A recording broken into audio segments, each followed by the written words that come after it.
Breaking news ఇరాన్పై దాడులను America అధ్యక్షుడు Trump live లో ప్రత్యక్షంగా పర్యవేక్షించారు. సో దానికి సంబంధించి కూడా విజువల్స్ అయితే బయటకు వచ్చాయి. సో ఏదైతే ఇరాన్పై దాడులు జరిగాయో అమెరికానే నేరుగా రంగంలోకి దిగి కొన్ని ఇరాన్కి సంబంధించిన అణుస్థావరాలను అయితే బాంబులతో పేల్చేయడం మనం చూసాము. అయితే ఈ దాడులంతా కూడా ఫర్ ద ఫస్ట్ టైం అనే చెప్పాలి. ఒక అమెరికా అధ్యక్షుడు ట్రంప్ రెండోసారి అధికారం చేపట్టిన తర్వాత ఇరాన్పై యుద్ధం చేయడమే కాకుండా దాడులకి తెగబడిందే కాకుండా ఆ దాడులను మొత్తం కూడా క్షుణ్ణంగా వైట్ హౌస్ నుంచి లైవ్ లో ప్రత్యక్షంగా పర్యవేక్షించాడు ట్రంప్. కొంతమంది కీలక రక్షణ అధికారులతో కలిసి వైట్ హౌస్ నుంచి కూడా ఆయన అయితే ఈ లైవ్ దృశ్యాలను అయితే తిలకించాడని చెప్పాలి. దానికి సంబంధించిన విజువల్స్ కూడా మనకి కొన్ని ఫొటోస్ ఆధారంగా మనం చూస్తున్నాము బిగ్ టీవీ స్క్రీన్ మీద. అయితే దాడులు స్టార్ట్ అయినప్పటి నుంచి కూడా అవి పూర్తయ్యే వరకు కూడా ప్రతిదీ లైవ్లో క్షుణ్ణంగా పరిశీలిస్తూ ఉన్నాడు ట్రంప్. అయితే మనం ఇన్ని రోజులు అనుకున్నాము అసలు పశ్చిమాసియాలోకి ట్రంప్ అడుగు పెడతారా లేదా అనే సస్పెన్స్ అయితే కొనసాగింది. అయితే ఎట్టకేలకు నేరుగా ఇంత సడన్ గా కూడా ఇరాన్ పై కొన్ని అణు కేంద్ర స్థావరాలపై దాడులకి తెగబడ్డాడు ట్రంప్ అనే చెప్పాలి. సో ఆ దృశ్యాలను మొత్తం కూడా దాడులు ఎప్పుడైతే స్టార్ట్ అయ్యాయో అక్కడి నుంచి మిసైల్స్ ని వదలడం కానివ్వండి, అటు యుద్ధ విమానాలు వెళ్ళడం ప్రతి ఒక్కటి కూడా కొంతమంది కీలక అధికారులతో కలిసి వైట్ హౌస్ నుంచి లైవ్ లో ప్రత్యక్షంగా పర్యవేక్షించాడు అమెరికా అధ్యక్షుడు ట్రంప్. అయితే ట్రంప్ తో పాటు ఉపాధ్యక్షుడు జేడీ వాన్స్ కూడా ఉన్నాడు. మరికొంతమంది కీలక రక్షణ అధికారులతో కలిసి దాడులను అయితే పర్యవేక్షించారు ట్రంప్. అయితే అమెరికా దళాలు బయలుదేరే ముందు నుంచి దాడులు పూర్తయ్యే వరకు సో ఎక్కడ జరుగుతుంది, ఏ స్థావరం మీద వేస్తున్నారు అనేది కూడా ముందే పక్కా ప్లాన్ చేసుకున్నారు. అయితే ఇప్పటి వరకు కూడా ఈ దాడులు అనేవి ఏ ఎయిర్ బేస్ నుంచి జరిగాయి అనేది ఇప్పటి వరకు ఆ సమాచారం అయితే బయటకు రాలేదు. సో దాడులకైతే ప్లాన్ చేశారు. అటు ఇజ్రాయెల్ ఎయిర్ బేస్ నుంచి దాడి చేశారా లేదంటే మరికొన్ని రక్షణ దళాల నుంచి అమెరికాకు సంబంధించి రక్షణ దళాల నుంచి దాడులు చేశారా అనేది కూడా ఇప్పటి వరకు అయితే బయటకు రాలేదు ఈ సమాచారం అయితే. అయితే ఏ ఎయిర్ బేస్ నుంచి వీటిని పంపించారు, దాడికి తెగపడ్డారు అనేది కూడా ఇప్పటి వరకు బయటకు రాలేదు. అయితే దాడులకి ప్లాన్ చేసినప్పటి నుంచి దాడులు పూర్తయ్యే వరకు సో ఎందుకంటే అమెరికా దళాలు అయితే బయలుదేరాయి, ఏ ఎయిర్ బేస్ నుంచి బయలుదేరాయి అనేది కూడా పూర్తి సమాచారం అయితే ఇంకా బయటికి రాలేదు.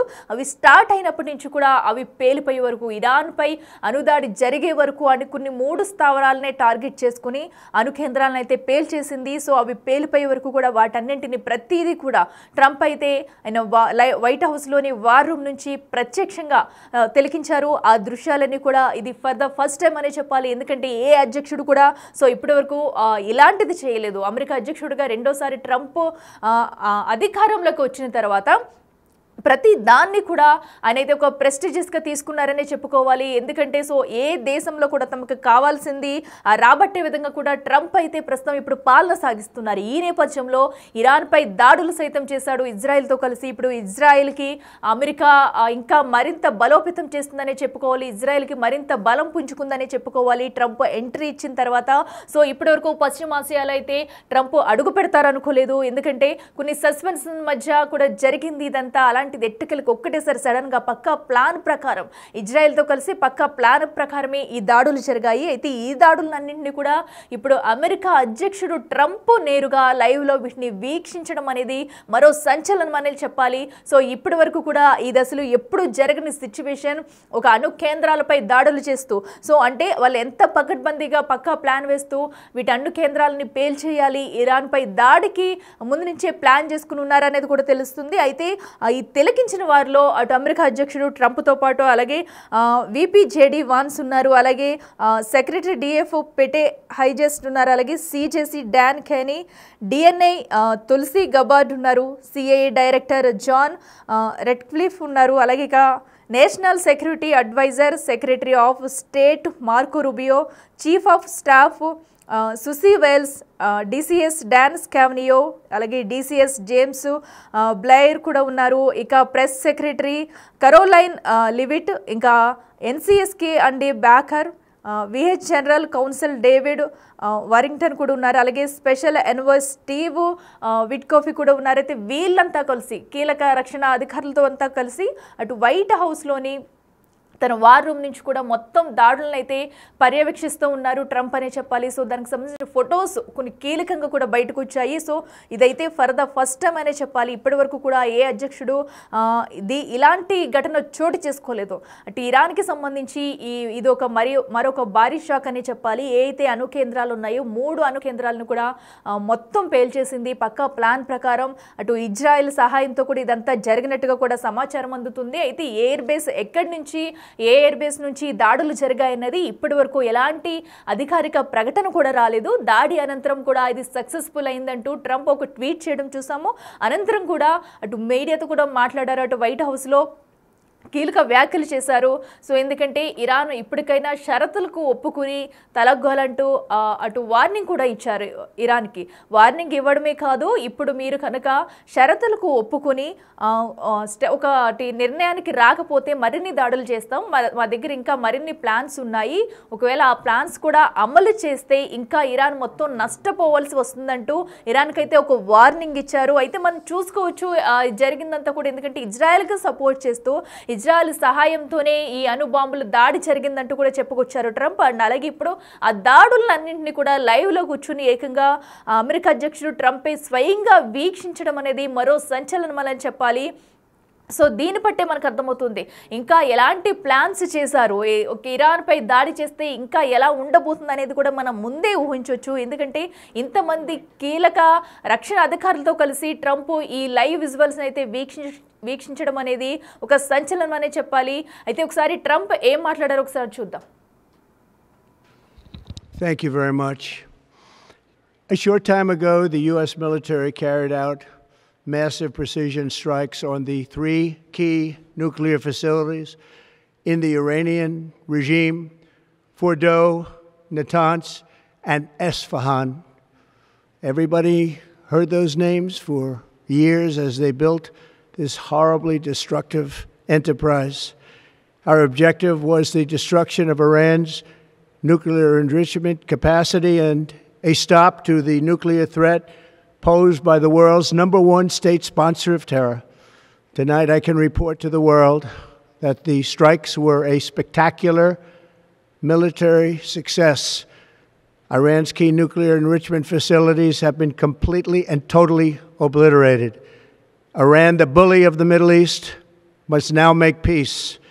If they do not, future attacks will be far greater and a lot easier. For 40 years, Iran has been saying death to America, death to Israel. They have been killing our people, blowing off their arms, blowing off their legs with roadside bombs. That was their specialty. We lost over 1,000 people, and hundreds of thousands throughout the Middle East and around the world have died as a direct result of their hate. In particular, so many were killed by their general, Qasem Soleimani. I decided a long time ago that I would not let this happen. It will not continue. I want to thank and congratulate Prime Minister Bibi Netanyahu. We worked as a team like perhaps no team has ever worked before. And we've gone a long way to erasing this horrible threat to Israel. I want to thank the Israeli military for the wonderful job they've done. And most importantly, I want to congratulate the great American patriots who flew those magnificent machines tonight, and all of the United States military on an operation the likes of which the world has not seen in many, many decades. Hopefully, we will no longer need their services in this capacity. I hope that's so. I also want to congratulate the chairman of the Joint Chiefs of Staff, General Dan Raisin Kane, spectacular general, and all of the brilliant military minds involved in this attack. With all of that being said, this cannot continue. There will be either peace or there will be tragedy for Iran far greater than we have witnessed over the last 8 days. Remember, there are many targets left.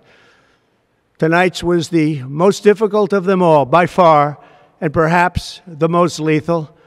But if peace does not come quickly, we will go after those other targets with precision, speed, and skill.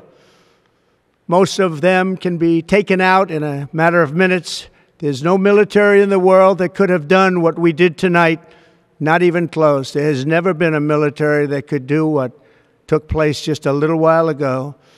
Tomorrow, General Kane, Secretary of Defense Pete Hegseth will have a press conference at 8 a.m. at the Pentagon. And I want to just thank everybody, and in particular, God. I want to just say we love you, God, and we love our great military. Protect them. God bless the Middle East. God bless Israel. And God bless America. Thank you very much. Thank you.